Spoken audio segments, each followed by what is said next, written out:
मुझे जवाब दीजिए, ये जो आतंकवादी है, ये नक्सलवादी है, उनके पास शस्त्र और बारूद कहां से आता है?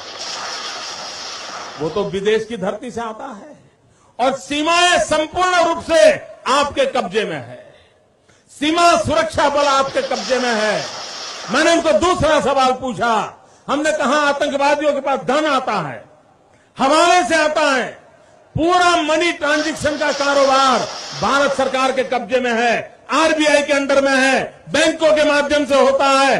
क्या प्रधानमंत्री आप इतनी निगरानी नहीं रख सकते कि ये जो धन विदेश से आकर के आतंकवादियों के पास जाता है आपके हाथ में है, आप उसको क्यों नहीं रोकते हैं?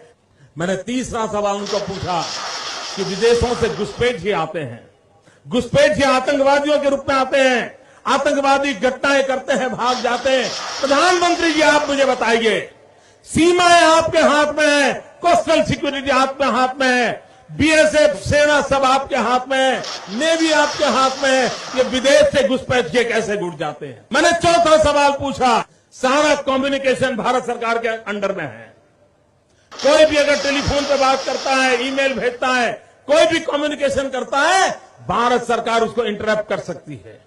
इंटरप्ट कर करके जानकारियां पा सकती है कि आतंकवादी गतिविधि के अंदर कौन सा कम्युनिकेशन चल रहा है और आप उसे रोक सकते हो। मैं पूछना चाहता हूं प्रधानमंत्री जी को, इस विषय में आपने क्या किया है? मैंने पांचवा सवाल उनको पूछा कि आप विदेशों में जो आतंकवादी भाग चुके हैं, जो लोग विदेश में बैठ करके हिंदुस्तान में आतंकवाद की घटनाएं कर रहे हैं, उनको प्रत्यारोपण के द्वारा हिंदुस्तान लाने का हमें अधिकार होता है।